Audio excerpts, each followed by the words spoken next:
Okay. You still with me, guy? Come here, honey bunch. Yeah. I take that as a yes. All right. We're live. I'll give my short intro real quick. What is good, everybody? It is the Godfather of VR, the ageless one of the man, Lincoln Clay, and we are back with another live stream of F122. This time, we are on my main computer, otherwise known as Voltron, which is sporting a RTX 3080 Ti as well as a i9-12900K. And in Discord, I am joined by my good friend Ham VR. I tagged him in this stream because without him, I'd be in a lot of trouble when it comes to PC gaming. There's been times, I've said it before we went live, there's been times where PC gaming can be more trouble than it's worth. I've had some games run like absolute crap, and he walked me through and helped me get these games running right, and this was one of them. Yesterday, he sent me a code for F122, and I tried it on both my PCs, Voltron Jr., which has a 3070 Ti, and the computer that I'm at right now. Initially, it ran good on Voltron Jr., but as soon as I started tinkering with the settings, it ran like dog shit. And it ran funky on Voltron. So long story short, Ham walked me through the settings and I got it running good on both PCs. Last night's stream on Voltron Jr. turned out pretty good. The stretch binocular look on YouTube is weird, but it still ran good and it still looked good. So big shout out to my good friend Ham. I really, really appreciate it. Speaking of which, how are you doing, guy? Yeah, pretty good, dude. Glad you all up and running. We got Voltron Jr. running pretty quickly. It was actually your main rig you're on today that we had the difficulties with, and we think it's possibly one of two bits of software, right, that were conflicting in the end. Definitely. You know, when we talked about the possible launchers, because I have GOG, which is also like the 1 second here. Let me get the chat popped out here. So didn't mean to stop right in the middle of that.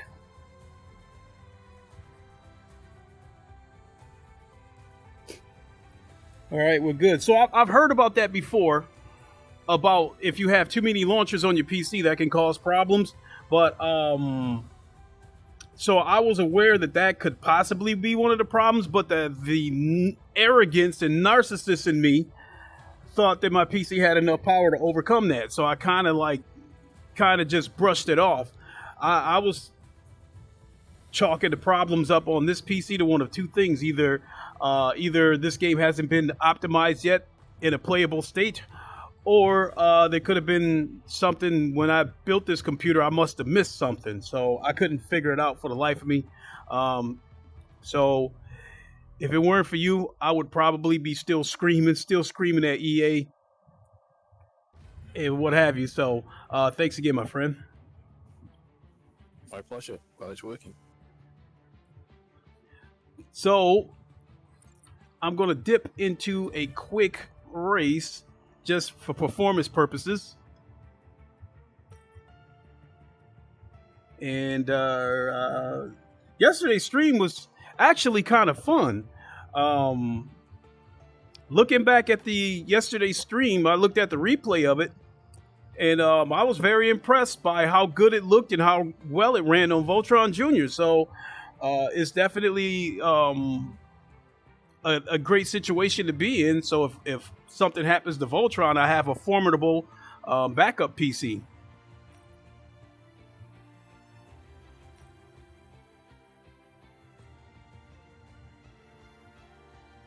Definitely. You're having your spares, don't you? LAN party at yours next week.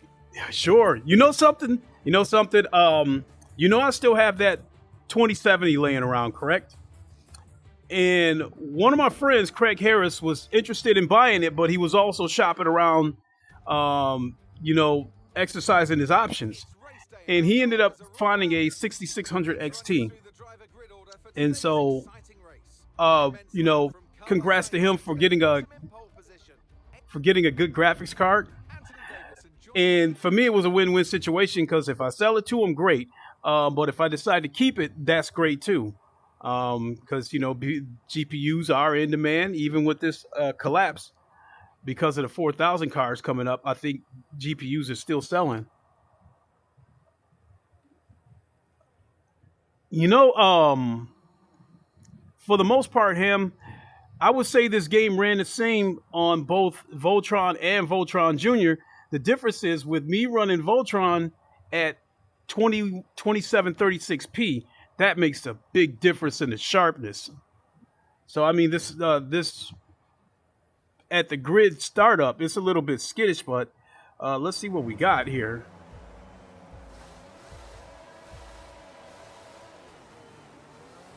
Yeah, so on the grid start, it's probably this and the pit garage are the most process intensive.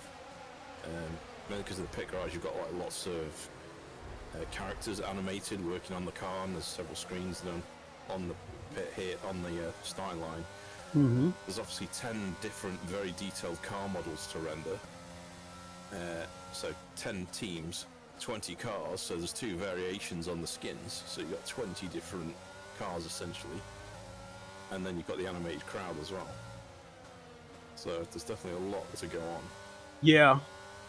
And in terms of settings, I mean, yeah, the game could do with more optimization for sure, but I kind of like the fact that there's still scope to turn the graphics up to ultra, which will probably cater for next gen hardware. So it's not just because you can't reach ultra now doesn't mean, you know, it's a bad thing. In a way, they've probably done it knowing for very well that with the 4000 series cards coming out, you will be able to turn it up to max and get the most out of those.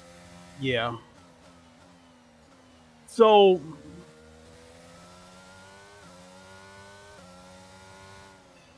there are some people, I've seen some YouTubers have speculated that that one of the reasons why there was probably problems with the VR optimization is that they might have made a last minute decision to add VR support, possibly because of the upcoming PlayStation VR 2. With that being said, do you think this game could even run on PlayStation VR 2 in VR? Absolutely. So in terms of being a last minute thing, I'm not so sure because Codemasters actually paid an outside consultancy to an IT development company that specializes in VR to do the VR implementation for them. And that was like over a year ago. So I don't know at what time, because EA bought Codemasters, if Codemasters were already thinking of doing it, or when EA bought Codemasters, they said, right, we're bringing this bigger budget for you. We can now add VR because we know a lot of people want it. Because it's one of those things every year. It's like, no VR, no buy. So it could be EA have actually brought that, which is a great thing, because otherwise, without EA buying them, then there'll be no VR probably this year. And without VR, I don't buy this game. Yeah, and also the soundtrack, which obviously we can't play on the stream now. But the soundtrack's actually pretty good. It's the first Codemasters game I think it's had a dedicated soundtrack added to the game. Yeah, I noticed that too. Question about PlayStation 2. So I tested this on my streaming PC with the headset plugged into that, and that's running a GTX 1660, which is actually lower than the required spec on Steam. On the Steam it says 1660 Ti, but I've managed to get it to run on a 1660. Admittedly, I'd had to crank the render scale all the way down to like 0.7, so you're on 1.0 at the minute. And the graphics, in-game graphics presets ultra low, and it actually ran alright. It just looked like a PSVR 1 headset. Blurry? Yeah, blurry, like a PSVR 1, and that's on the 1660.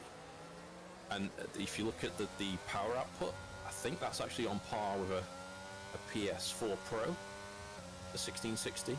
Yeah. So there's no question that the PS5, which I think is around 10 teraflops of power, could be wrong.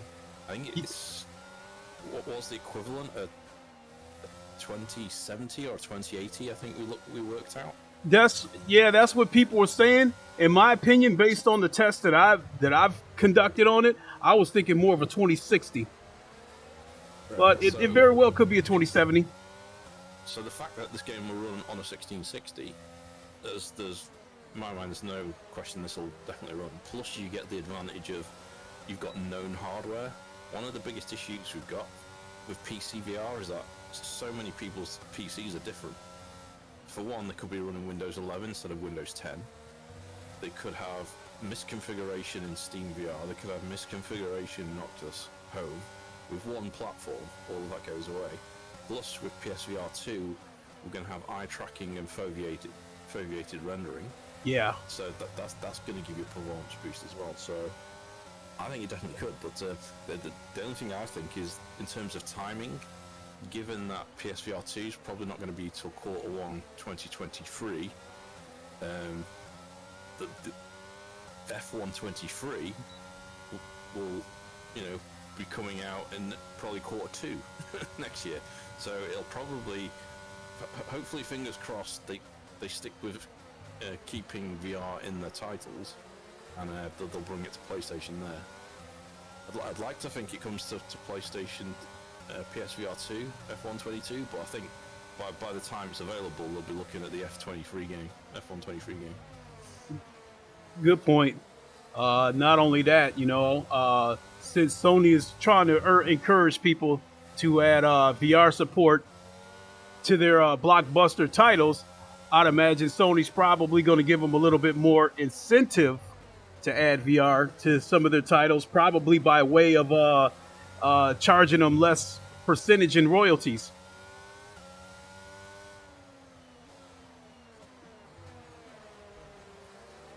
Unless they outright pay him something. Because it's the official game. Obviously, F1 has a lot to do with the licensing as well.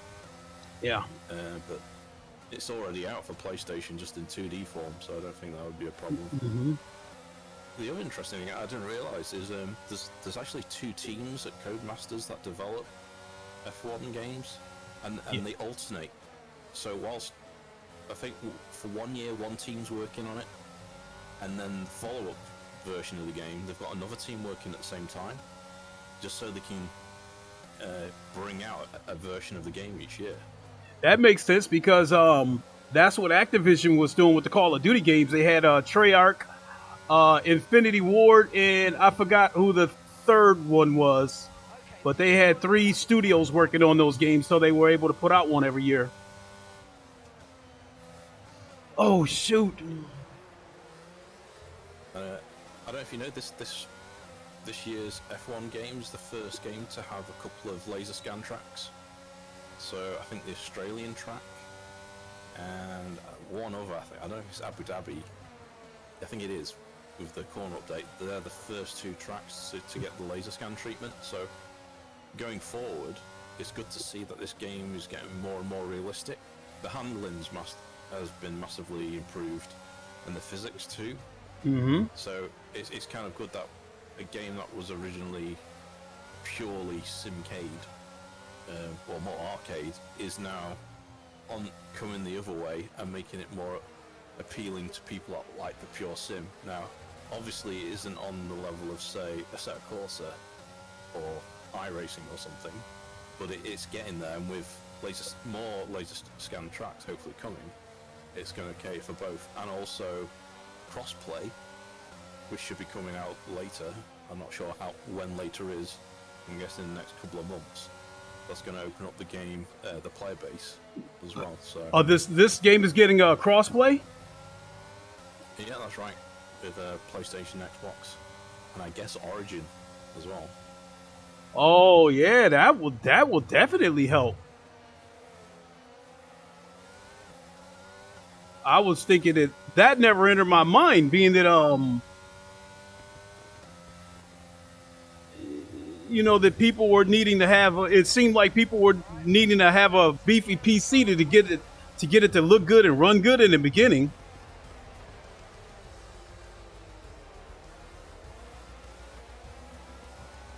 Yeah, well, it runs pretty well on a console. Mm-hmm. I presume there's a separate PS5 and PS4 build. I really don't know. I've not looked at that. Boy, this picture is the flat screen. When this game goes flat screen, that picture is ultra sharp.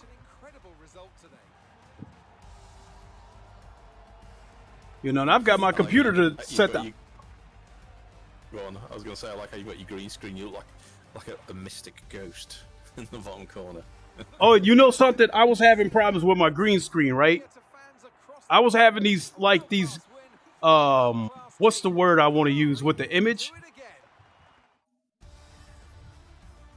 I would like wave my arm and you would see like several images of my arms, one right behind the other. And it was crazy, and I was like, something's going on. So I removed the chroma key, and then it turned out the reason why I was having those images is because of the NDI plugin. And I had both Voltron and Voltron Jr. sending images back to each other at the same time. So it made like an 80s music video. Yeah. So it was weird. So once I closed Voltron Jr., then it started working right. And then I had to go back to the chroma key to try to find the settings that I had in the first place. So yeah, I kind of probably look kind of weird through the green screen. You know, I will say this is the one game that I played that even though I feel like it's a little bit of a simcade, I got my cousin trying to call me through the messenger on an audio call. So a message just popped up inside my headset because, you know, the Facebook accounts are connected. So I'll talk to him later. So what I was, yeah, exactly. What I was going to say is that even though this feels like a little bit of a simcade, I don't mind it because this game makes me feel like I'm participating in a race on this being broadcasted by Sky Sports. Yeah, definitely. That's where it stands out. You don't play this for 100% realism. So I was saying you'd look to something like Assetto Corsa with the Racing Studio mod if you want 100% hardcore. That this is to get the full F1 experience that you see on TV. Yeah. The same commentators doing the proper announcements. You've got the full team of all the cars with different car models. Even the Williams car's got a different wheel with the instruments on the dash in front of you. You've got all the different the tire compounds. I guess because you've only just got it up and running, you've not had a full race where like the safety car comes out and things like that. So that's where it really fills the gap for me, is all the extra things, the circus of the real F1 that you get from playing the official licensed game. Yeah, even right down to the radio communications on Sky Sports, when you get that little chime before they let you hear, radio chatter between the driver and the team. I mean, they've even nailed that. The track that I just came off of, naturally I chose Lewis Hamilton, and I feel like, okay, here we go. They're going to screw us all over again and let Verstappen win this race. Don't be a hero.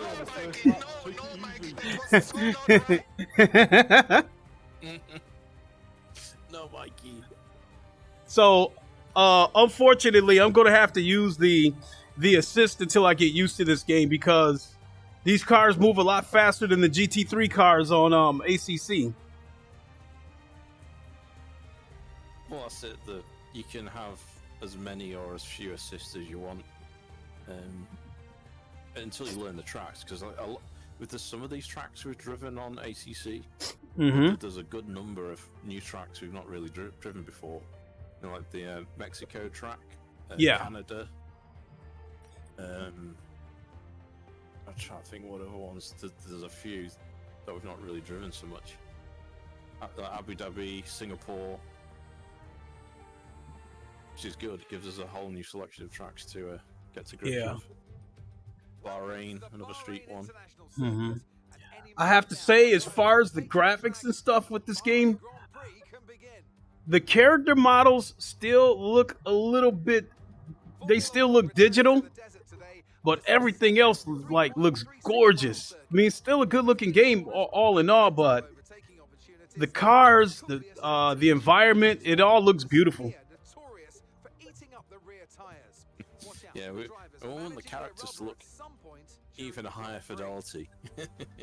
It'd be like 2 frames per second. And Especially if you get the crowd rendered like that. And this is crazy. Because I've got the computer outputting at 1080p. Considering the rest of the grid, we have Perez, Hamilton, So it looks, by the looks of it, if you want to use, because you're using the companion screen, you could just bump that up a little bit so it's wider, so it fills the whole screen. So at the minute, I think we've set it to the lowest possible to give you the smoothest experience. and Mick Schumacher. And joining me once again in the commentary box today is, of course, former world endurance champion. Also, I don't know if you know, there's you can turn on the HUD elements so they're visible in the car. So you know, if you want the track map and the grid positions in your view in VR, you can turn those on as well. Okay, yeah, I'll definitely get to that, because if I can turn those on and it would display for the audience to see, that would be huge, because that would mean I wouldn't have to open up a track overlay in SimHub. Yeah, I'm not sure. I think because you're using the proper 2D companion and I use Oculus Mirror, I think on the 2D companion, I think you actually say the grid positions when you're racing to the viewer anyway. It's just you don't see it. You do on the wheel itself in VR. You can see your position and what lap number you're on, and it gives you the track delta. So a lot of the info you can get from your steering wheel. Okay. It's just if, say, you're not familiar with the track and you want to have a mini map open of the track. Yeah. You can enable that, and you can have your sector times on as well to see if you are, green, red, or purple, for example. Okay, I'll definitely get more into that, possibly later on today. So yeah, now that this game, I don't know, I'm just, yeah, it's a little bit janky with me sitting here in the grid, but man, is this clear. So they have said, Codemasters, that they are aware of the head tracking issues people are having. So it is on the roadmap to get fixed. Okay. Oh. Wow. Also, we're saying, with this game, you get all of the official F1 stuff. It does have a career mode as well. Which some of the other games don't do. The ACC does, but I don't think Assetto Corsa has any kind of career mode. And in this, you can you can join as a rookie and develop your car. So it's almost like a bit of F1 manager rolled into the game as well. Yeah. And not only that, you can do 2-player co-op. So you and another person can either race on rival teams, like imaginary teams, or join an official team and both race on the same team as well. Oh, that'd be slick too. So so if the game is following what we see on Sky Sports, then there might be radio chatter between you, the team, and the person that you're on the same team with as far as strategy, like that race we watched a few weeks ago when Leclerc kept on talking to the team and was urging them to let him swap places with Sainz. You remember the race that Carlos Sainz won about 3 weeks ago, right? What, the last one, Austria? Not the Austria. I think it was Silverstone. Sainz did win that race, did he not? So in any case, at one point Leclerc was faster, and he kept asking the team. He kept asking Ferrari to let him. Silverstone. Yeah. He kept asking Ferrari to let them swap places so he can get in front of Sainz. And then my guess was at that point, Sainz go ahead and starts playing blocker. But Sainz, he was, I don't know if he got quicker or if Leclerc got slower, but when Sainz got the lead back, they let him keep it. And then they showed that clip of that guy from Ferrari, and my guess was that he was, telling Leclerc, don't start acting up.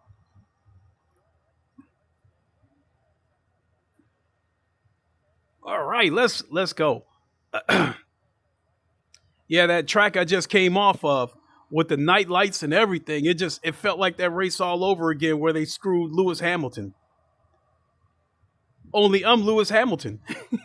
No, Mikey, no, Mikey, that's so not right. I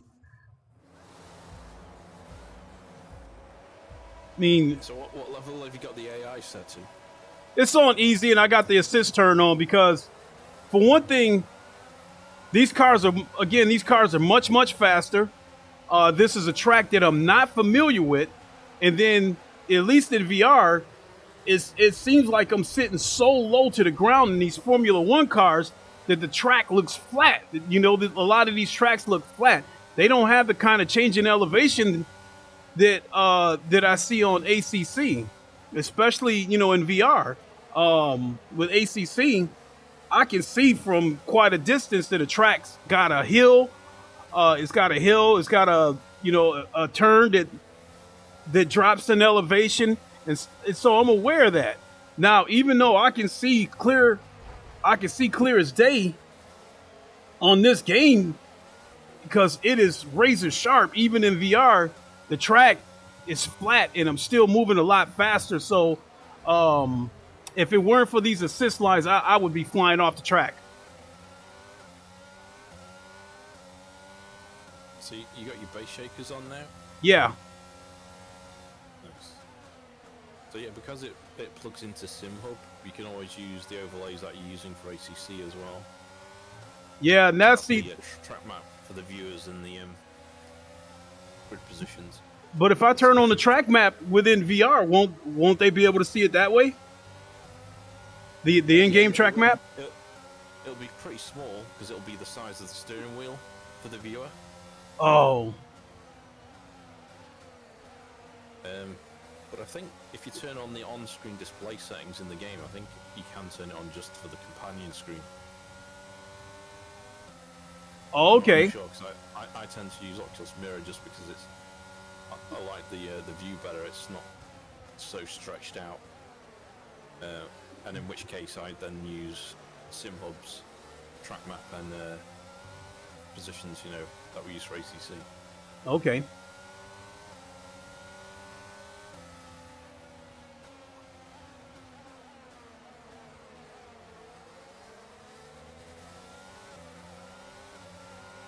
Now, Go on. oh, go ahead, because I was going to speak to the audience. Go ahead. All right. In terms of assists, I recommend once you're a bit more familiar, turning like pretty much most of them off, apart from traction control, which is the lowest settings, medium.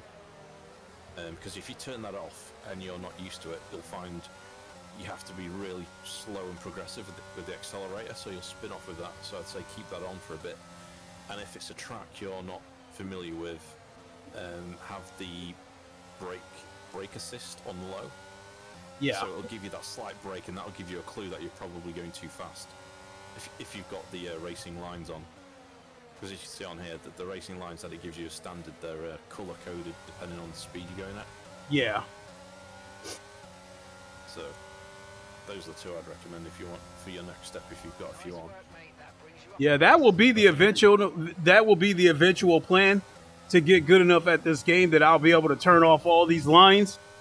But the biggest reason why I got these lines on, I'm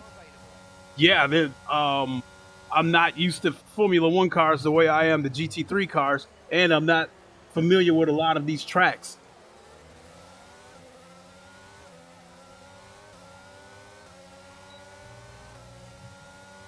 Yeah, there's still quite a few of the ACC ones in here, though. Yeah. So we've got Monza, Imola, Zandvoort, Hungaroring, Barcelona, Silverstone, Paul Ricard. And now Circuit of Americas. Oh, yeah.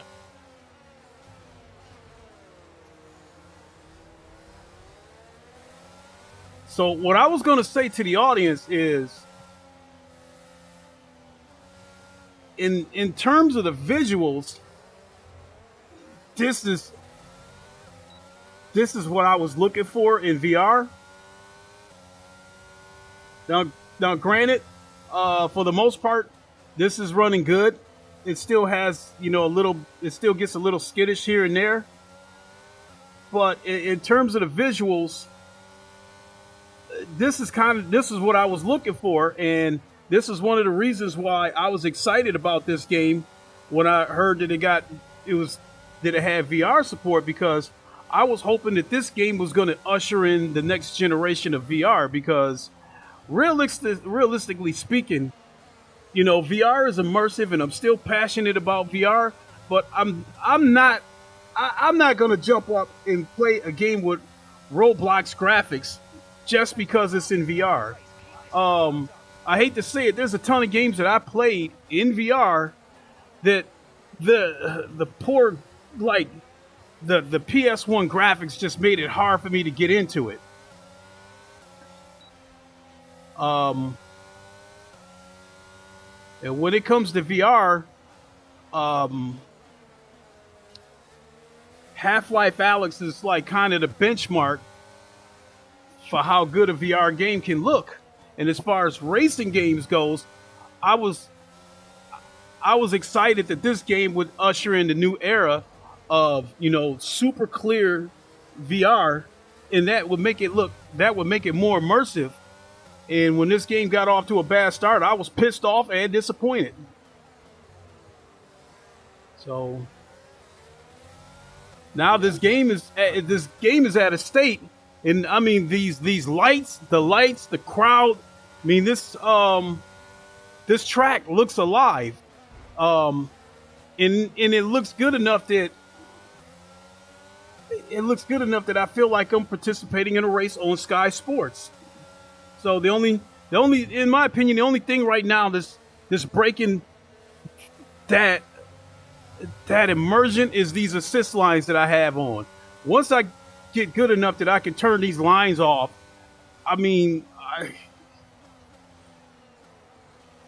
then yes, I mean it's currently with the assist on, you'll have automatic DRS zones and automatic ERS deployment. So those are two things that also add to the immersion of the game, knowing when to use the boost, which is basically the overtake button, and when to open up the rear wing, remembering to open up the rear wing. You know what's it's funny that you just said that, because I just saw that. You talked to me before about the DRS zones, and when I didn't know what that was and you explained it to me, see, when I first heard about the DRS zones, I thought it was a situation like with the hypercars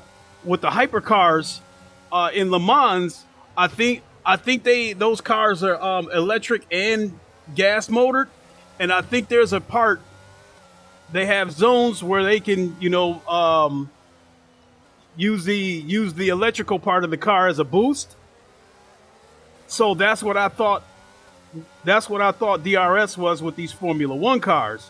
And then you explained to me that that's where they open the wing up, and it let more air through the wing, and they can pick up speed. I had never seen it before, so this game is the first time I've seen it with my own eyes. Yep, so that Ferrari in front. As long as you're within 1 second, here we go. We'll see the wing on that Ferrari just open there. Yep, that's what made me say that. Yeah, and you can also see your own wing open if you look in the mirrors and you see it shut again, which is pretty cool. Oh shoot, I almost went off the track looking at it. And what's also cool is I've had this in I just saw it. Yeah, I've had a DRS malfunction, a legitimate one, and the engineer goes, "Can you come in? We've got a problem with your DRS." And it was like basically locked open, and you could feel you just wasn't getting the downforce on the corners. Yeah. So I had to go back in and get it fixed. Okay. Touches like that. But the front wing as well. Mm-hmm. It does give you extra downforce as well. So if you damage that, it's going to affect the handling, and you can change that mid-race. You can set the downforce to a low level, and you pit in, and the pit crew will adjust the front wing. Okay. See, Slim, what's good? Fatal Charade, how's it going? And so while we're here, EA, I'm not going to exactly apologize, but I will say that this game is in a state that I can recommend it now. A real team victory today. Everybody played their part. Congratulations then to Mercedes, your race winners. You know what else I like about this game? Is when it goes into flat screen from the cutscenes, I see like a giant movie screen. And but as far as the companion app goes, they still see it as if it's flat screen. So they don't see the flat screen image moving around with the black, with the black background around it. You know what I mean? Yeah. So pretty cool. so that transition is smooth. Let's give it to Esteban Ocon. That was a commanding performance. I gotta do another race. That's fun. Even with this assist on, even though I don't know this track very well, this is fun. It's in a state that I can recommend, and from what I'm seeing, enough to tear you from competition? No, but it is a great. Now I can say that this is a good break away from competition. Fatal Charade.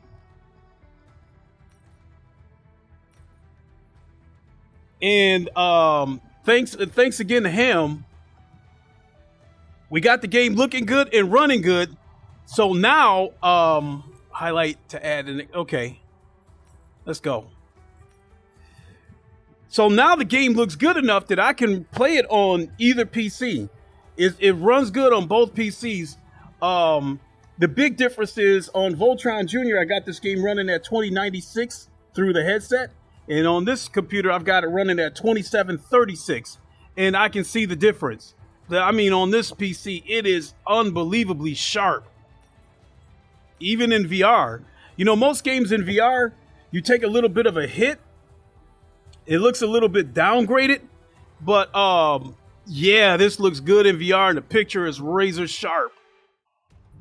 Yeah, that TAA and Fidelity FX sharpening works really well. Yeah. It really sharpens up the image clear. But yeah, that question from Fatal Charade. Nothing's going to tear Lincoln away from ACC. Nope, unfortunately not. But what I will say for this is the multiplayer aspect, especially if you're racing with your friends, is so much easier. You can just go to the social menu and just create your own server and just add in who you want, invite your friends, fill the rest of the grid with the AI. None of this having to set up your own server stuff that you have to do in ACC. Yeah.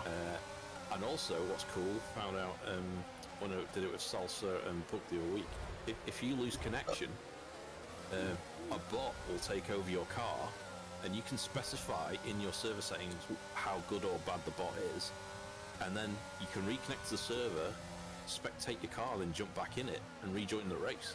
Oh, nice. And I don't think I've seen a game do that. Not a racing sim anyway. And maybe F1's done it for years. I don't know, but I thought that was a pretty neat feature for online play. We were actually laughing as we were saying to Book, you could actually turn the AI up really high and just take a quick break, come back and win the race.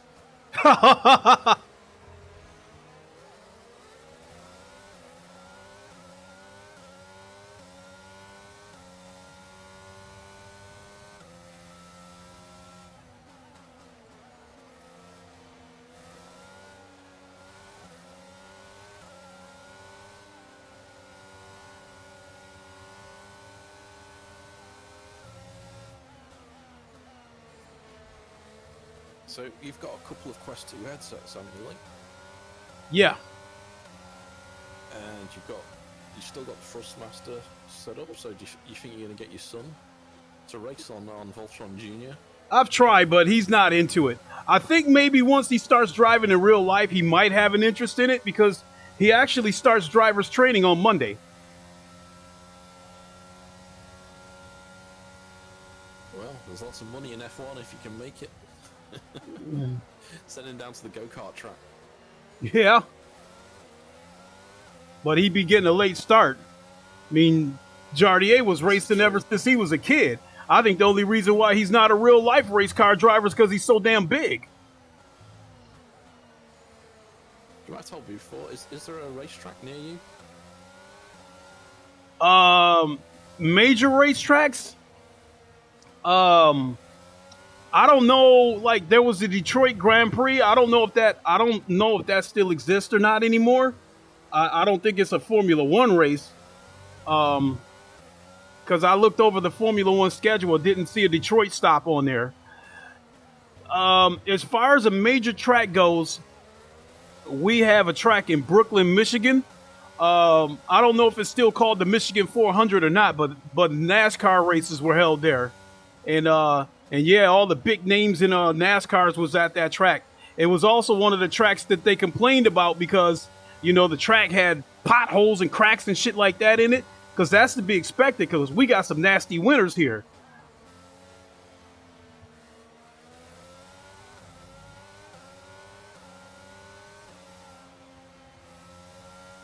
So yeah, now that this is running good, I'm like, I guess I'm just sitting here marveling at how good it looks. So now I can unequivocally say, folks, that this is the best racing game that I've seen in VR.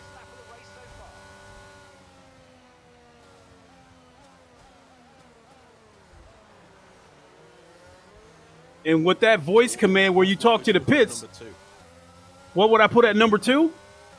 Yeah. I would probably still put Automobile Institute at number 2, but I see where they made the compromises to make that game run good and look good.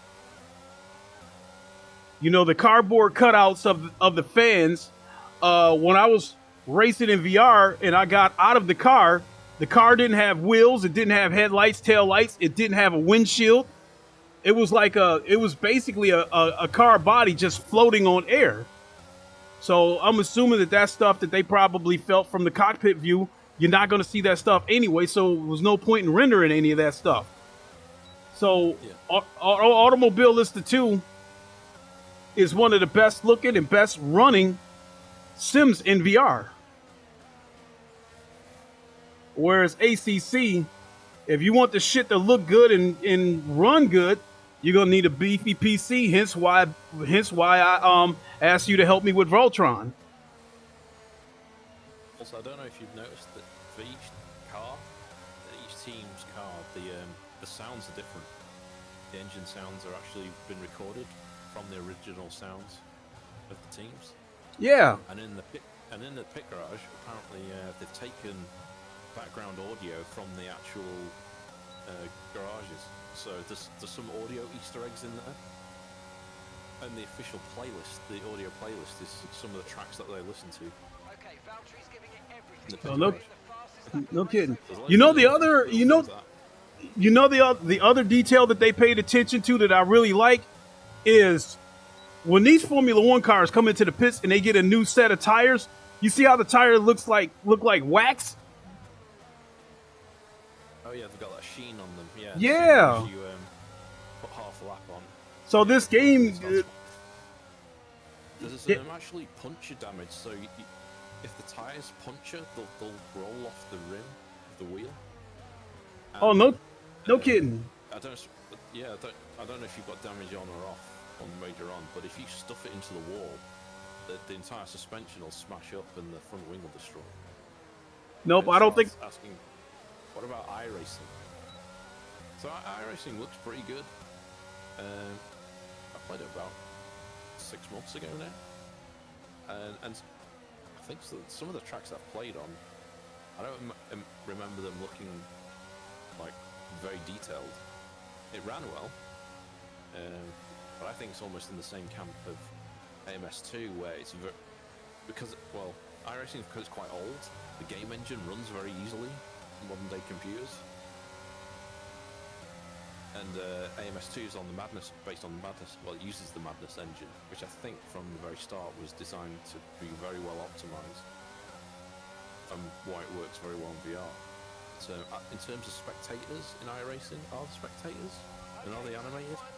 No, can't remember. Okay, so we're leading our teammate by 1.5 seconds. I did want to race the Formula. They added the Mercedes car from last year, and I actually wanted to try that out in iRacing, but I think you had to have an A-rated license, and I was still on like rookie, so I never got around to playing it. And every time I tried to like rank up, I'd just get smashed into, and then I sort of gave up then.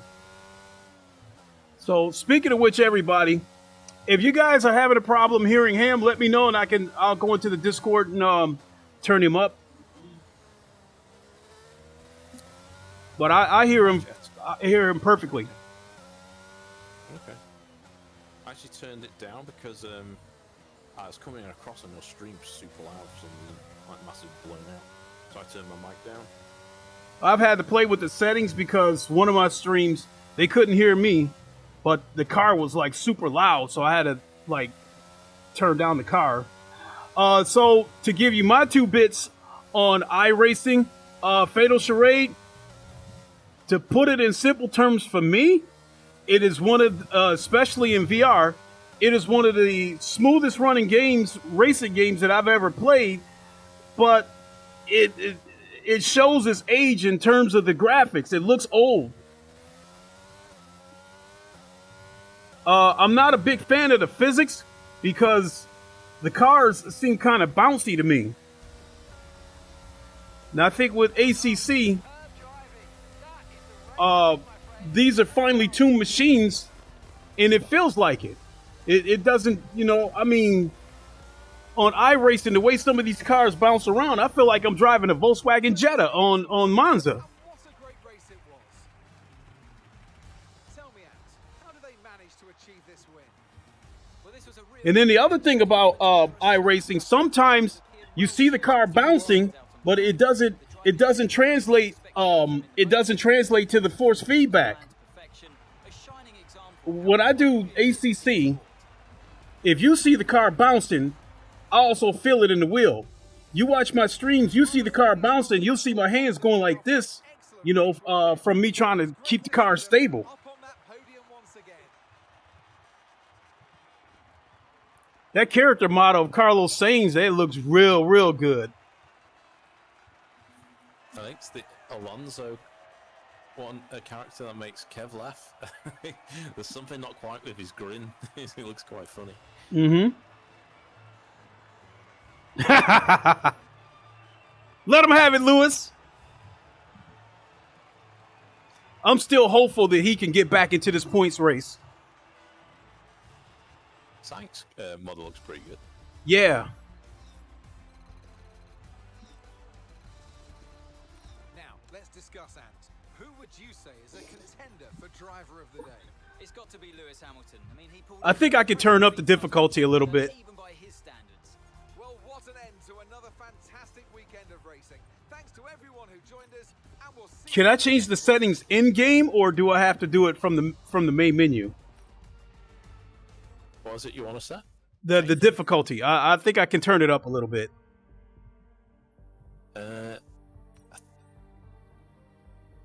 I don't know. You can. I don't think you can do it whilst the race is in progress. No, not while the race is in progress, but within the race before it starts. Greetings and welcome from Jim for what promises to be a Not sure. sensational I think slice once you're in of your car, world-class maybe not. motorsport. We're off to the Saudi Arabian Grand Prix. Try it out. You might be able to. Yeah. Damn, I gotta give him credit. This shit looks beautiful. As you can see, a number of challenging corners for the drivers to master here. I mean, the cutscenes, How much the teams have this benefited 2D, from the time it is gorgeous. And like many street circuits, this track has the potential to punish drivers that get it wrong. And We avoid any safety and listening to Starts. Can you see if you can turn the on-screen display on and see if it appears for us, the spectator? on-screen display. Yeah. Anthony Davidson joins me. Yeah, hold on. Settings. Where would I find in the VR for the on-screen display? It's on the top level, I think.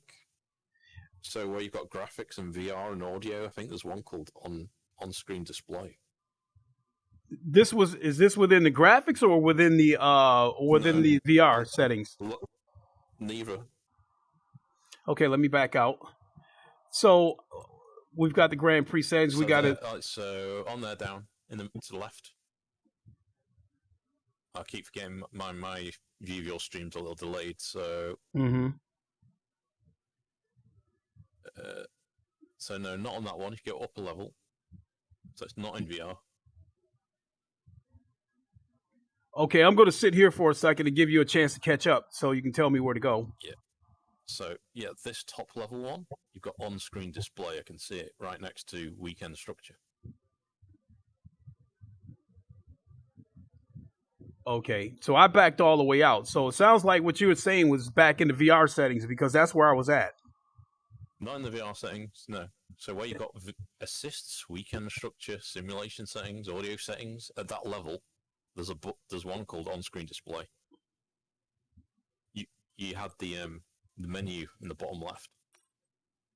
Oh, on-screen display. Okay. Okay, so what is it you're looking for me to turn on within the on-screen display?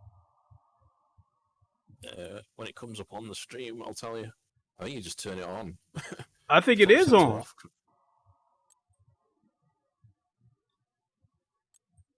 Yeah, it is on. Okay, I'll wait for a second. Okay, but the track map is off. The mini map. Okay. Let me see here. What else do you think I should turn on? Delta time. I mean, I don't know if that really makes a difference, being that I'm using assist lines and not. I mean, I could turn it on just to add some immersion to it. Yeah, you can try them, but I'm not sure if they turn on. I think you then have to go on to Osd Customization and then enable them. Mm-hmm. But I was just wondering, on the companion screen, if they then appeared for us rather than for your benefit. Okay. I would like to think so because, unlike ACC, all these main menu settings, you don't see them through the VR headset, as you know. I mean, you see them within the headset, but it doesn't show through OBS. Hence, we have to use, either the Oculus mirror or, we would have to use the Oculus mirror because even using the OBS display won't work. But just so you know, even though you've got track map, mini map turned on, they won't appear when you back out and go back to the car unless you go to Osd Customization, and then you have to enable it in there as well. So Osd Customization lets you move whereabouts you want the track map and other stuff. For some reason that they're set by default as disabled, so you have to turn it on twice, which is a bit strange, but it's just the way it is. Okay, wait a minute. So that's weird. Yeah. So I've got mini map on, allows you to specify the type of track map that appears on the on-screen display. Mini map off. Full track map. There we go.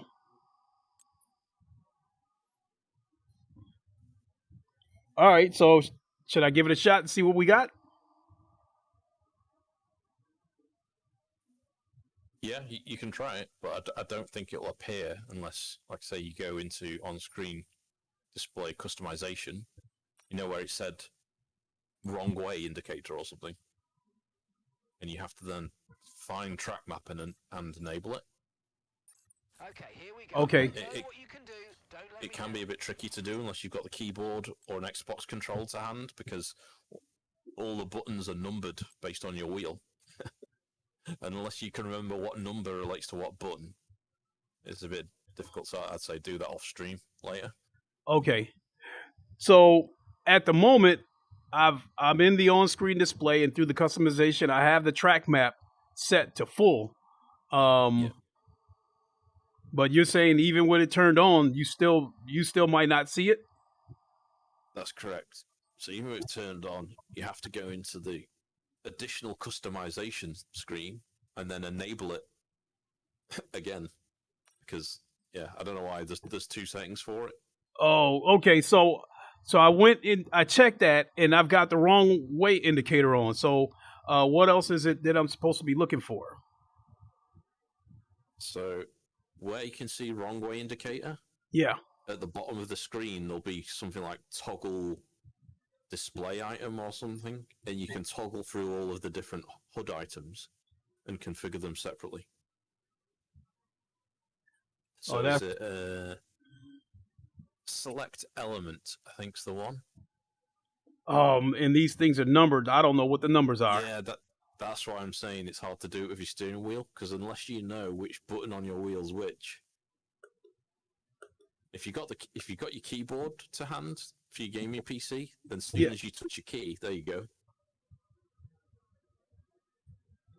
Have you touched your keyboard now? No, I'm still in the wheel because all right. Because what I did with number 7, I've used that button as the reset VR. Okay. Yeah. So anyway, that's what I was saying. You're best doing that off stream because it's quite tricky to figure out which buttons which. You really need your keyboard or an Xbox controller, because it'll actually show the correct, Y button or X button, etc. Right bumper button. Okay. All right. Well, I'm going to start the race, and if you see it, let me know. Otherwise, I assume that it won't show.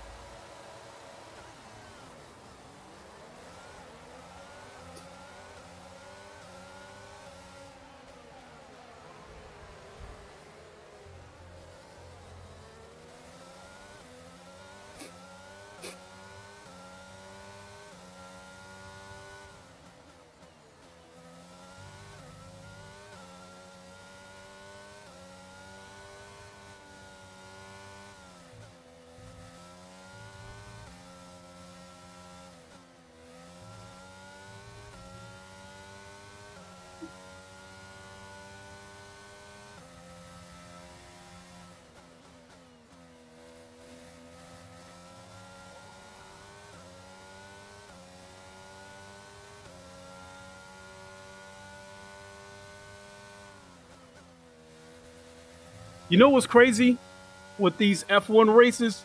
The way the crowd roars whenever somebody passes Verstappen or something.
Back in a minute, Lincoln. Yep, the track got a little bit bumpy there, so you guys might see it within the stream.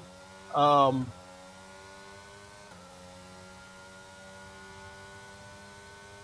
the settings for this game, I've got turned way down. The force feedback is turned down to I think 35, and on ACC I've got the force feedback at 85.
Came back.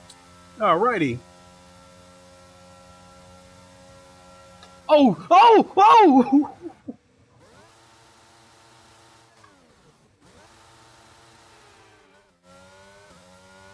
Oh, now my steering wheel's cocked. Okay, now I got it back. Woo! 30 seconds. Nice.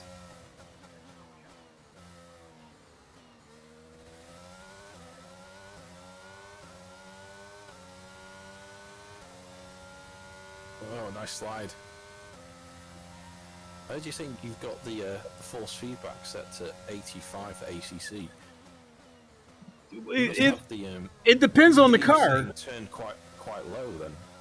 No, the game is set to 100.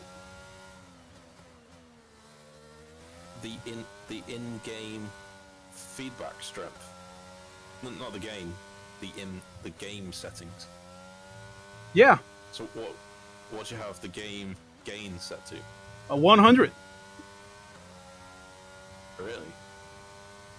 What I'm finding out about ACC is different cars steer different. Yeah. So when I'm using my Porsche, I've got the force feedback set at 85. If I change cars, that 85 is too much. It hurts my hands, and I have to turn the force feedback down. So I'm assuming that the force feedback, how it's different for each car, I'm assuming that's by design. Yeah, it will be. But I bet if you play like AMS2, on Yeah. 85, that would be way too high, right?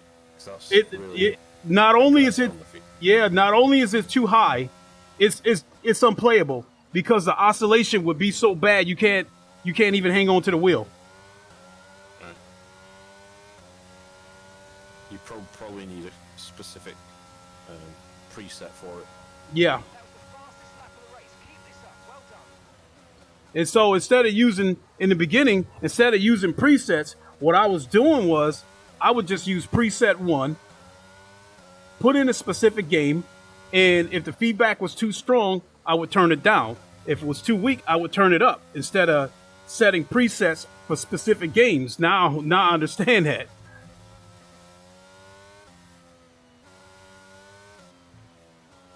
So if you use that Fanalab software, 'cause that's quite handy for just loading the different profiles in. Well, this DD1 has an on-screen display where I can set all that stuff from within the wheelbase and don't have to go to the Fanalab. I don't have to open that control panel. Yeah, if there's only like 5 games, you can set a preset for each game. Yeah.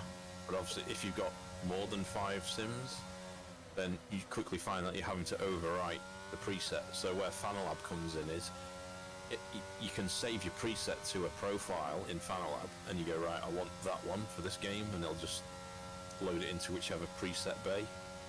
Oh, I got you. But And then within that, you said it's what? It can use the resources a bit, because I've noticed they've integrated it with GPU tweak, which has got FPS counter overlays and stuff. I can't see a way to turn it off. So Now that- I've stopped using it for the moment. Yeah, that's something I don't want. I don't want something that's going to tax my computer Delivered an outstanding for something that I can live without. intense pressure to take a well-earned victory at the Saudi Arabian Grand Prix. But I only noticed when I had Fanalab open and I moved it between monitors, basically everything would freeze for a second. So, Mm-hmm. And it's the FPS overlay that they've built into it causes some performance problems. Okay.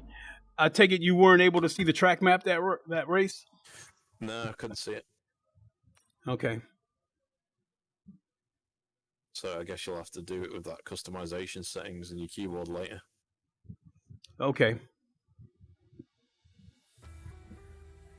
Also, What? you know that under is it display mode?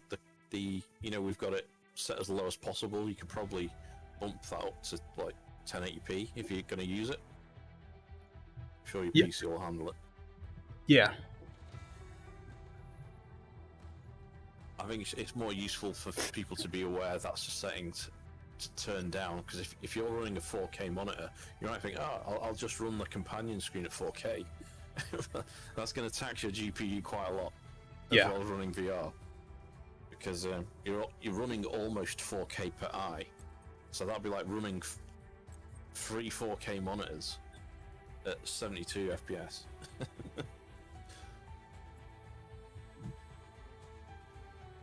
Let's go to this track. So I think I got What's one. coming up next. A track in Australia, I believe. So I think I got 1 or 2 more races in me, and then I'm definitely gonna do some more streams later. I just got to grab a bite to eat. And on another note, folks. One, here, let me get past all this commentary. Okay, so on another note, folks, ACC. I think I'm going to start trying to do more streams with the low fuel motorsports race, because after what happened to me earlier this week, I'm kind of about fed up with the open lobbies. These guys are getting dirtier and dirtier in the open lobbies. I had a race where I was coming around a corner, and it was a blind corner. When I got around that corner, there was a car right in the middle of the track.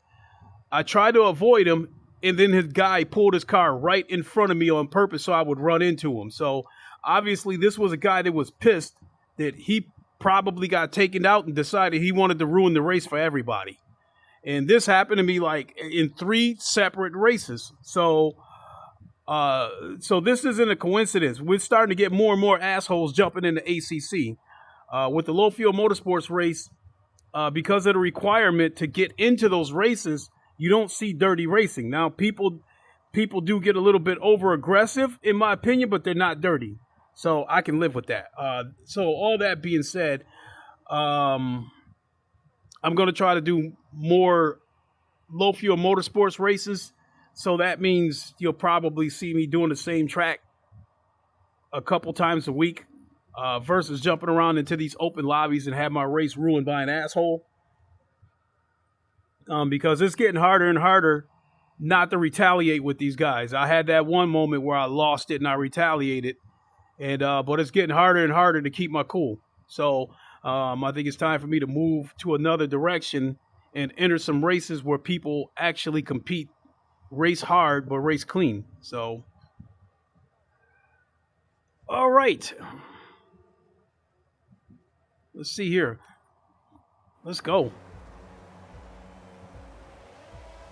Beautiful. Look at that crowd moving around in there. I got caught up looking at that. That's what makes this game look alive, is seeing that crowd. Now, I mean, what? There's probably got to be like 100,000 people at these races. Am I correct, Ham? Is that how many people show up to like these Formula One races? Yeah, mate, I think Silverstone is like 200,000 plus, maybe 300. What's up, True Virgil? Hey, True Virgil, how's it going?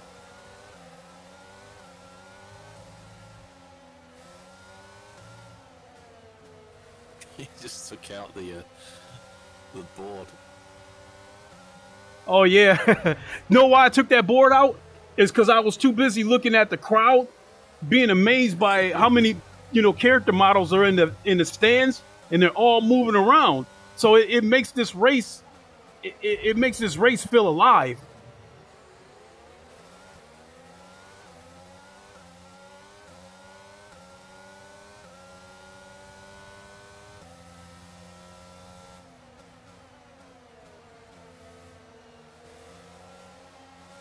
Did you say you were going to Australia? It's like doing the Bahrain track again. What's that? You're on the same track as before, aren't you? You've done Bahrain again. Am I? Yeah, I think so. Oh, okay, I can quit and go to the next one.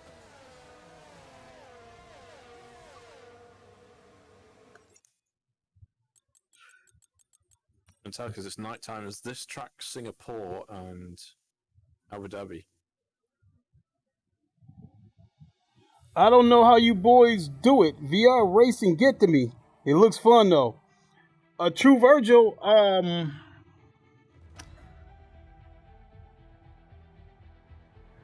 as a kid, being a race car driver was one of the things I kind of dreamed about, you know, because I had the Hot Wheels and Matchbox cars. And, you know, my parents bought us the Tyco Racetracks and stuff when we were kids. And as I got into my teens and, you know, got obsessed, you know, got fascinated with exotic cars, the Ferraris, Lamborghinis, Porsches, whatever. And then you see these beautiful exotic cars on a racetrack doing what they do best. VR is the closest thing I'll ever come to actually racing. So it's the only way I can race. It's immersive. And I'm a better racer in VR. Oh, you said Bahrain? Okay. So if you've built like a list of various Grand Prix to go to, each time you go back, it'll carry on from where you left off. So if you want to jump to a track, you just have to create. There's 2 slots for a Grand Prix. So you could use the second slot just to pick individual ones, or you can just delete your other one. Okay. So if you press that, you're going to go back to Bahrain. So you go start new Grand Prix. So, but if I go to start new Grand Prix, that's going to start the whole thing over? That's right. But you can pick which track you want in your selection of Grand Prix. And then from there, I can take over. And yeah, you can pick whichever track you want. Yeah.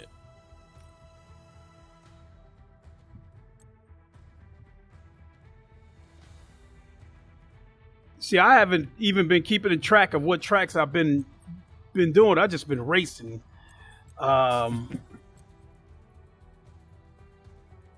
Maybe go to a track that you know. Barcelona? Like Imola. Yeah, Barcelona, Imola. Yeah, I can go to Barcelona. I know that track, so I can do that. So, yeah, push sideways. Yeah. Here's what I'll do. I'll just add all these tracks. I'll highlight to add all these tracks. And then start at the top right there. I'll start with Barcelona. Wait a minute, wait. Scroll sideways. So sideways for the one you want, and then just pull down on the funky switch, and I'll let you pick. That's it. Okay, so the track difficulty is at medium. All right, let's go. Have you ever owned an exotic car? No. No, I'm a blue collar worker. So blue collar workers, the closest thing a blue collar worker might get to an exotic car might be an old ass Corvette. I thought you were going to say a stolen one then. And this day and age, it ain't no point. Because the minute the car gets reported stolen, they automatically know where it's at, since all these cars got tracking devices on them now. It's race day here at the Circuit de Barcelona, Catalunya.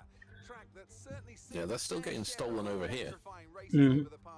With a key fob relay theft. Yeah. So they're basically get like a mini radar dish thing. This try and scan your fob, and then another guy who's stood near the car, the signal from your front door is relayed to the guy next to the car, and it unlocks it. And then they drive off, and they leave it for a while to see if there's a tracker. And if it doesn't get picked up with the tracker, and then they shove it in a container, and off it goes to. So I've heard. You got that kind of crime over there in the UK? You got that kind of crime in the UK? Are you serious? Got it there. Yeah. Looking down the rest of the grid, we have Sainz, Hamilton, I mean, and Russell, Gasly, Magnussen, I'm a blue collar worker, so and Yuki The only kind of car thefts that I know about is whenever somebody like probably plan to do a robbery, you know, rob a bank or a store or something like that. They might just steal somebody's random car and use it for the robbery and then dump it. Up the last spot on the grid. Which of these talented drivers will come out on top? Let's go. It's going to get harder, isn't it, with like more modern cars, autonomous cars. They'll realize it's a bank and drive off and leave him in there. Come out, where's the car gone? It's returned back to its owner. Damn, that looks good.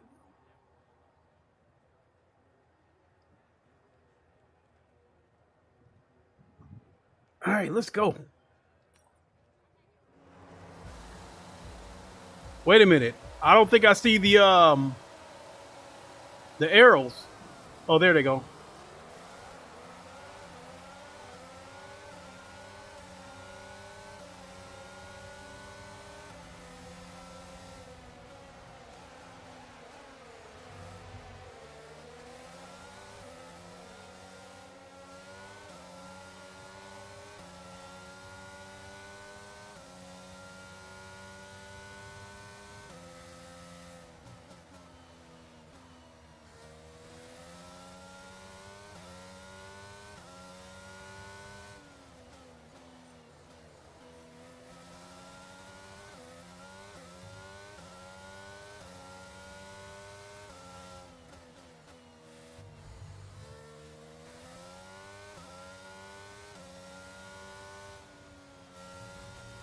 Oh! Oh!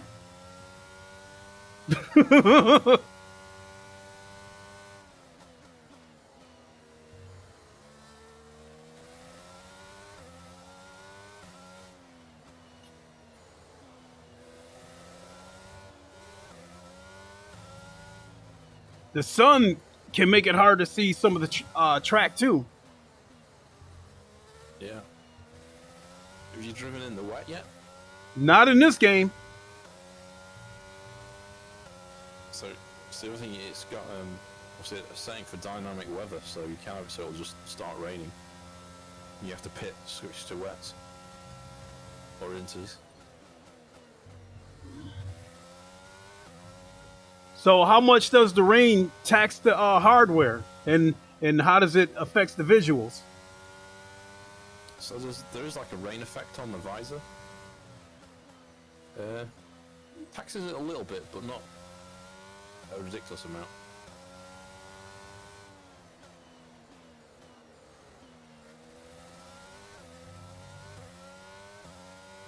So did you see on Twitter, Gamertag got a 3080 Ti? Oh yeah, I saw that. I think you got it in the Amazon Prime Day. Yeah. I think they were going for about £1,000, which is a fairly good price. To me, that sounds about retail, because the 3080 Ti, at least the Nvidia one, retails for $1,200. So doesn't that come out to be about £1,000? Yeah. So he bought it for. You guys have always had a better deal anyway. So what you pay in dollars is pretty close to what we pay in pounds. But if you do the exchange rate, it doesn't always work out. We always end up paying more for graphics cards than other tech generally. Yeah, do you see that Moore's Law is dead? I think it's a video from yesterday. I tweeted like an article which was based on his video. I've heard of him before, but I don't. Supply of stock. Yeah. Oh, okay. Yeah. It'll be 3080s for about $500 in the very near future. Damn.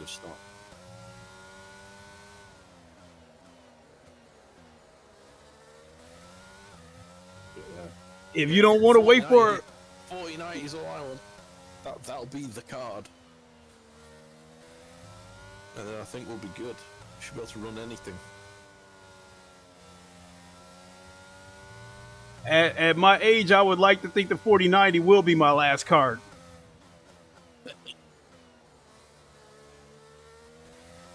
That's a weird way of putting it, but I mean,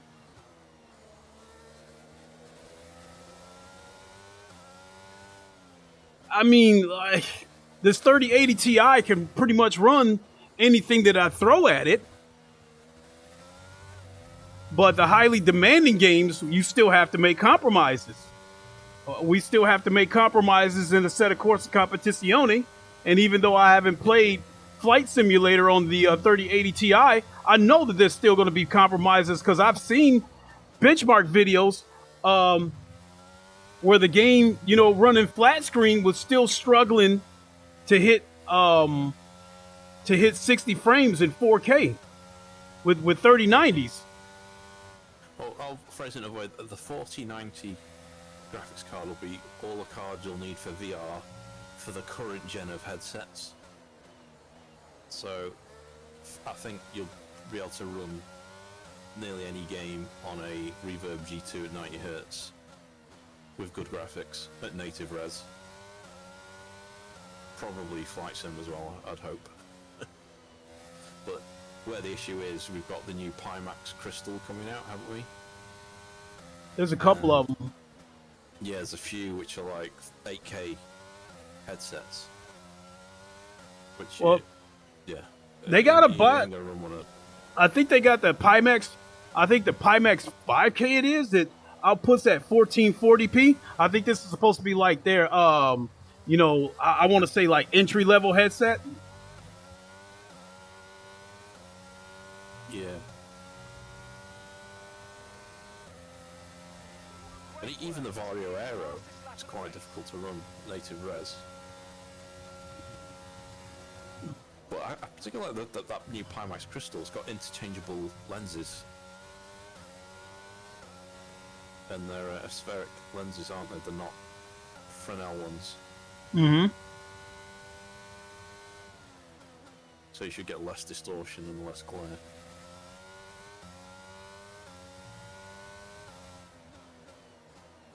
So as far as native PC headsets, I had got on the waiting list for the Deca Gear because they was saying that the headset, they were looking at, the target was $400, and then shit, going off that track made the car come loose. Then they were saying that because of supply shortages and all that kind of stuff, that now they saying that they might have to charge around $700 for the headset. Yeah. I think, like, hasn't that headset been canned now? They're not actually bringing it out anymore, are they? The Deca Gear? The Deca, yeah. Oh, shit. I don't know. I don't know if it's been canned or not. To my knowledge, they haven't taken any money from anybody. All they did was basically like set up a queue. Still got the Valve Index replacements to come. It'll be interesting to see what Valve come out with for that. I'm curious about that because it's supposed to be a wireless PC headset, and I'm a little bit concerned. I'm hoping that they don't use the same compression technique that the Quest 2 does.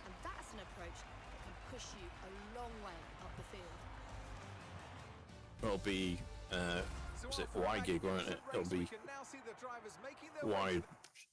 fast speed Wi-Fi. Also be like Wi-Fi 6. Or it'll be 6E, so the next one after that. Mm-hmm. Well, naturally, I'm not going to use the Wi-Fi part of it. All I want is clarity that doesn't tax the PC. Hopefully they'll still have, even if it is a wireless headset, they'll have a wired option. You know, with DisplayPort video. That's what I'm hoping for, like the Pico Neo. So if you decide to, even if you decide to go with the cord, it'll still be a native connection. Yeah. So if that's the case, I might go ahead and pick that up. One of the other options that I actually thought about was PlayStation VR 2. If Sony allows it to allow you to use it on a PC. Yeah, that would be nice, but I highly doubt they'll do it. But Well, there's third-party apps out there right now that lets you use the current PSVR on PC, and you could use them for you could use them for racing sims since you wouldn't need the controllers. Yeah. It'll still require someone to write it. What means Sony won't provide the drivers for it because they'll want to make sure every sale of a PSVR 2 headset gets used with a PlayStation. Yeah. But with them slowly, if but to a point where they've got spare, then they might. no, but wait, but I made a post about a week ago that Sony's trying to get into PC hardware. I think they're coming out with a line of headsets and computer monitors and stuff like that too. So they're trying to stick their hand back into the PC market. That being said, it's not out of the realm of possibility that they could make the PSVR 2 headset work on a PC. Because honestly, I don't think Sony's going to be. They said with PSVR 2, it's going to be more about quality, and I think not so much about quantity. That being said, I don't think they're going to put out a ton of exclusives for PSVR 2. I think they're just going to put out enough exclusives to try to get you into the ecosystem, and then let the third-party developers keep it going from there. That being said, not only that, if there's still a shortage going on with the PS5 and it's still hard to get, but they have like a surplus of PSVR 2 headsets, that's still not out of the realm of possibility that they could let it go over to the PC side. Because what if you have a situation where there's some people who want to have a gaming PC that want to get a PSVR 2, the headset's available, but the console's not because of the high demand for it. I've got a feeling they'll be selling the PSVR 2 at almost cost. You know, not they don't plan to make much money on the headset, so I don't think they'll be looking to sell it elsewhere. They just want to sell it to shift more units of the PlayStation ecosystem as in either PS5 Pro, PS5, and all of the games, digital games. Mm-hmm. The only way I could see them doing it is if they had us like a separate price for this version will work on PC as well, but I don't know. It'll be a long way off till they get to the volumes of headsets that they've got spare to sell for PC users. It could be someone just figures out how to write their own driver for it, so sort of the community writes support for it. Yeah, that might happen. But a lot of the features that make it unique, like the eye tracking and the foveated rendering, none of the PC games I know have got built-in eye tracking support. But, you know, so unless they also figure out a way of making that work with any game. Well, I got spun around. You won't be getting the benefit of the hardware.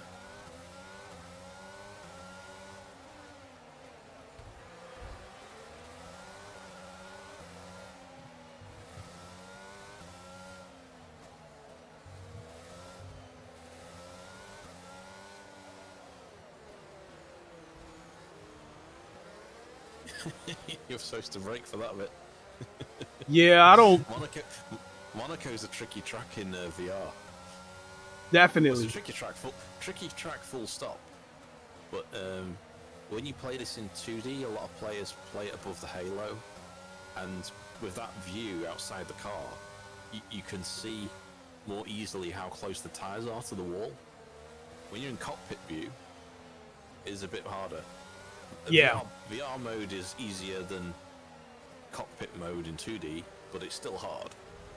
It's because you got to judge the width of the car, and if you don't get it right, your tires will bounce off the walls.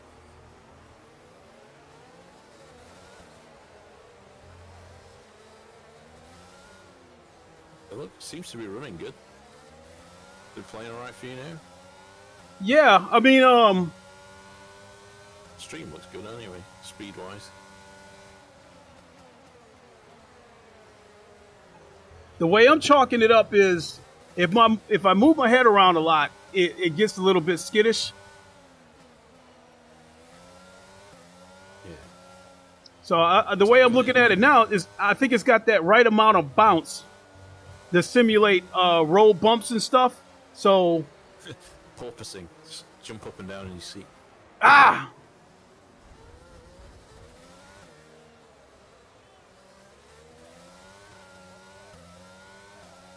So yeah, I went back and looked at the stream that I did on Voltron Jr. and the game looked good. And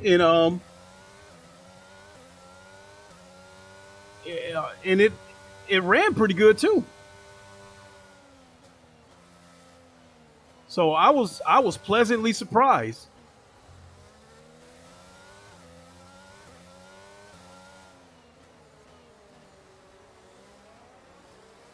So we're getting the fastest lap info come up.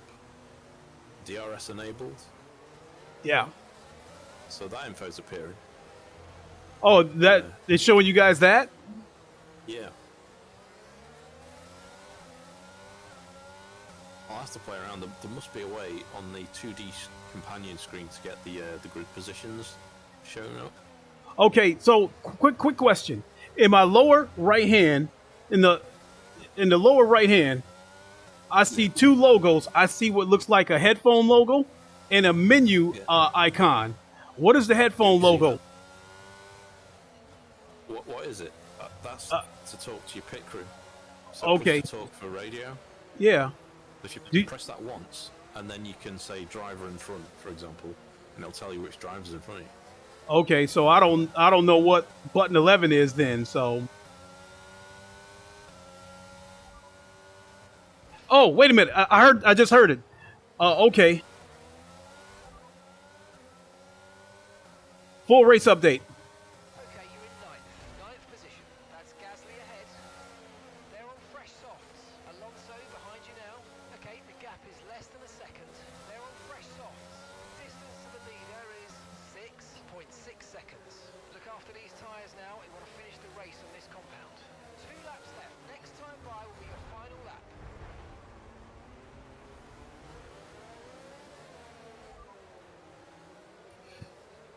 Tire status. Okay, no issues with the tyre wear for now. Keep taking care of them. That is slick.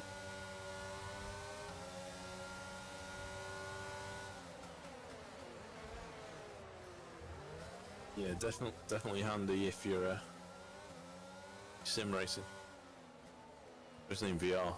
Mm-hmm. That is slick. So okay, so you press the button and it gives you the options of what you can ask as far as voice commands goes. Yeah. So you can see that you can adjust the brake bias and a differential. Yeah. So if you increase the differential so it locks up more, it'll which way will it? I think it'll reduce oversteer. Hmm. I think it's that way around. Damn. So if you press one of the other buttons, you can look at the car status to see if you've got any damage, and bring up the tyre temperature. And there's 2 temperatures. There's one for the tyre carcass, like the inner part of the tyre, and the outer temperature as well. So you can see if your tyres are properly up to temperature, or if it's just the outside because you've done some wheel spins. Okay. Tire status. Okay, this is your final lap of the race. As for the tire status.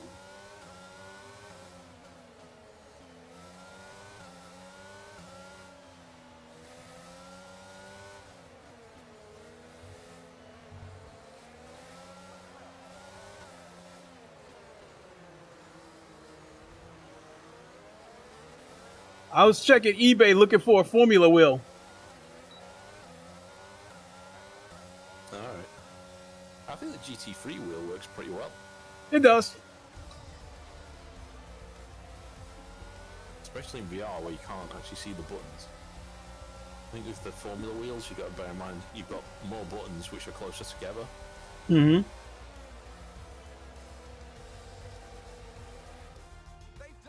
I like that voice command. That is cool. Does that work during multiplayer though? Yeah. Oh, nice. The drivers are en route to the podium as we speak. Sergio Perez. For the Red Bull team, they performed Driver of the day, Zhou Guanyu. Firmly on the edge of our seats throughout the entirety of the race. His character model looks decent.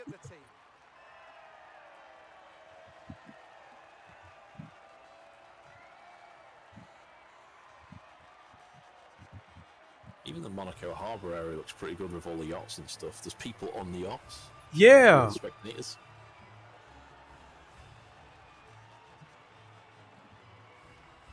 So that's, I guess. Oh, look at that big screen right there.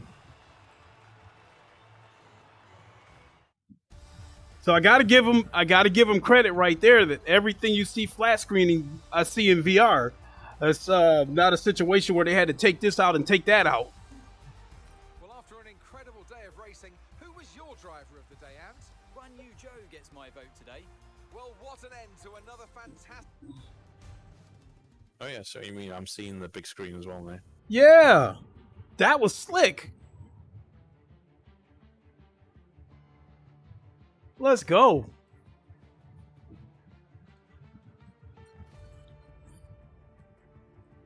It's just a shame that I can't turn that soundtrack on because that's some good music in that soundtrack. Currently lining up on the grid, it's almost time to get today's race event underway. We're here on the winding streets of Baku. With 20 turns and a length of 3.7 miles, Baku City Circuit in the heart of the Azerbaijan capital is a real test of a driver's endurance, patience, and precision. 90-degree corners through Sector 1 lead into a tightening uphill sprint. Right, Lincoln, I'm going to log off, grab some food. It's been a pleasure. All right, I think I'll finish this race and do the same. Towards the finish line. I appreciate you hanging out, my friend. And once again, thank you for your help. If it wasn't for you, I would probably still be cussing up a storm. This piece of shit game. Well, that's PCVR for you. Yeah. It's never straightforward. It's going to be +1 for PSVR 2, I guess. I'll just plug it in and work. Mm-hmm. All right, Lincoln. I'll catch you later. Yep, have a good one.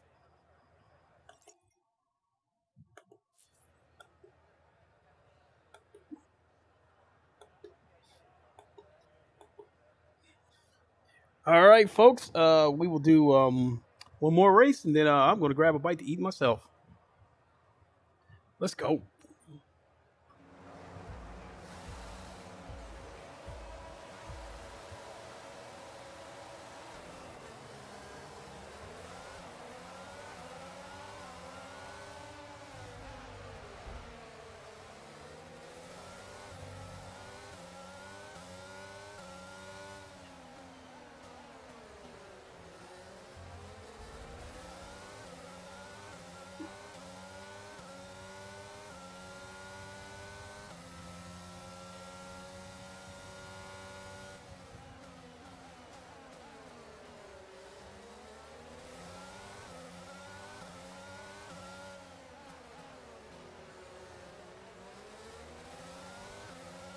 And that's where the clarity of VR comes in, because even though I've never raced on this track, I can still see the corners with the help of the assist lines.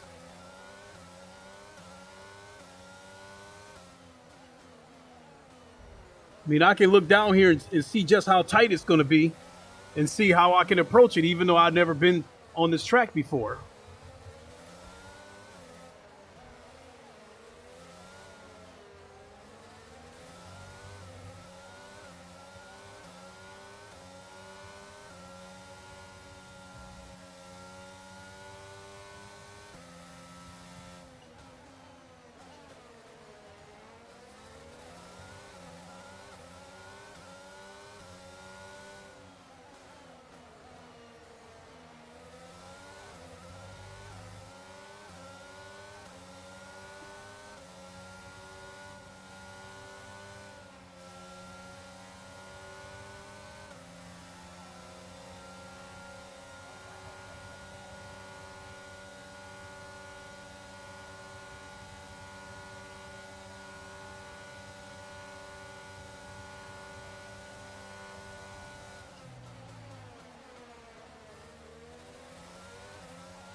Thank you.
Good job. That was the fastest lap of the race so far.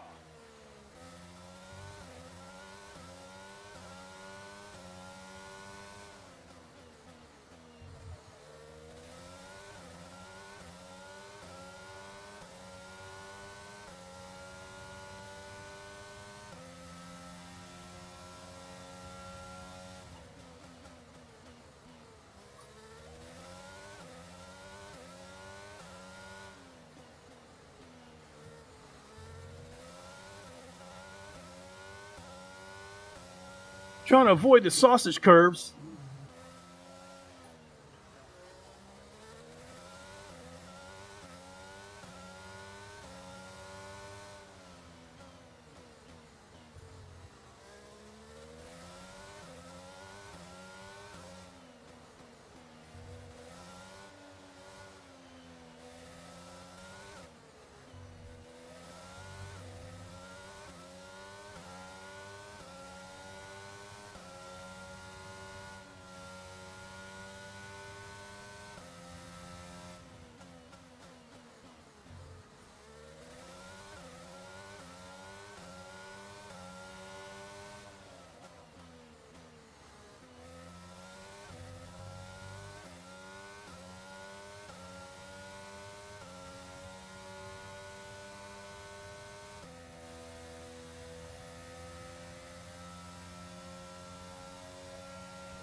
Great work. That's a new fastest lap of the race.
Oh,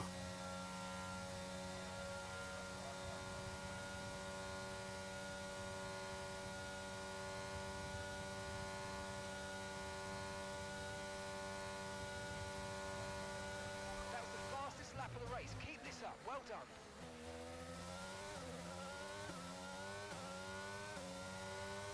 Now, one thing I will say that I did notice is there is some slight pop in.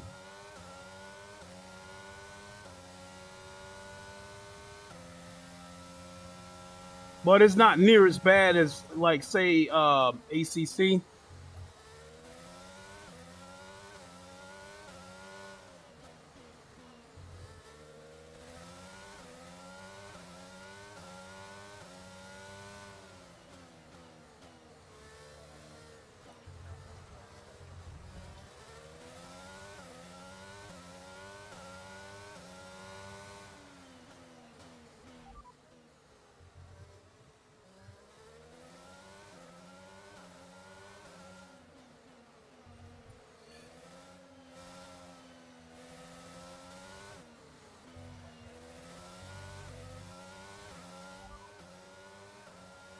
Race update. Okay, this is your final lap of the race. We're not expecting any changes to the weather today. It should be dry throughout. Okay, dry seem like the best tyre for now.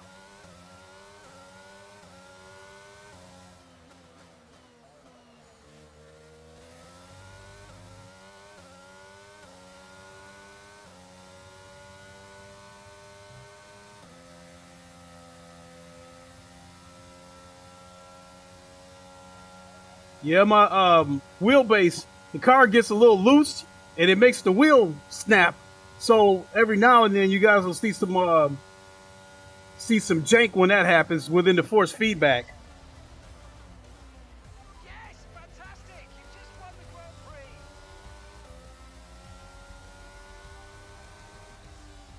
All right.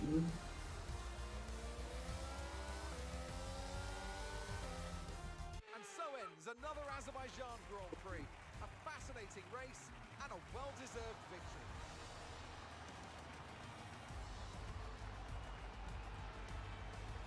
Anthony Davidson, what helped them deliver this result, do you think? Well, time management probably played quite a large role in the outcome of this one. As ever, it's not just about speed, it's all about maintaining that speed consistently over a stint, over a race distance. So being able to keep up the lap times while still being smooth on the controls and gentle on the tyres, that's really where the race was won today. And I can see the drivers starting to approach the podium for the victory celebrations. A real team victory today. Everybody played their part. Congratulations then to Mercedes, your race winners.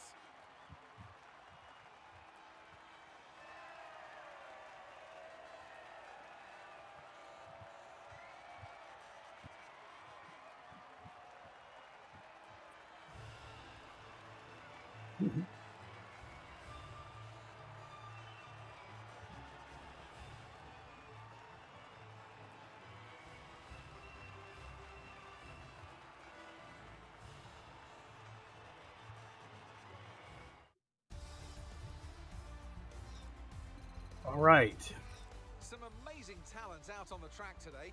But Anthony, who would you pick as your driver of the day? So I've got 26 points, so I'm leading the points chase. Choice at this point, but you can't argue that he's a driver deserving of his reputation.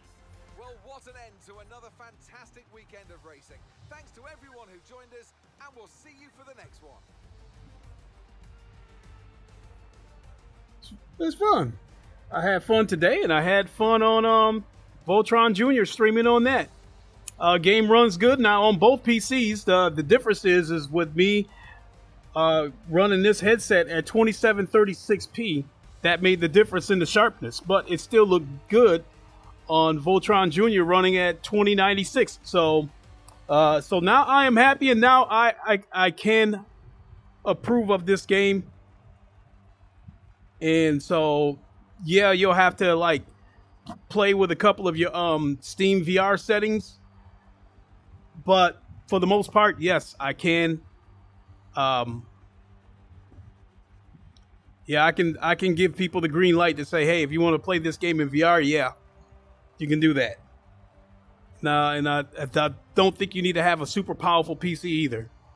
Now, granted, the more powerful your PC and the higher resolution that the headset is running at, the better it's going to look. There's no way around it. It's just... It's just the law of the land. So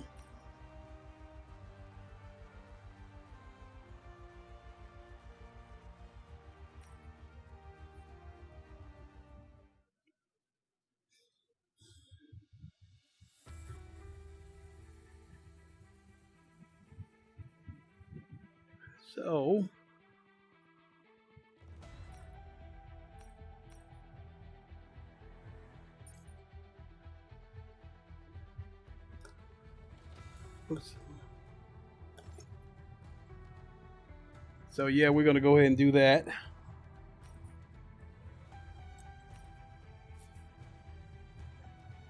And we'll pick up our season where we left off.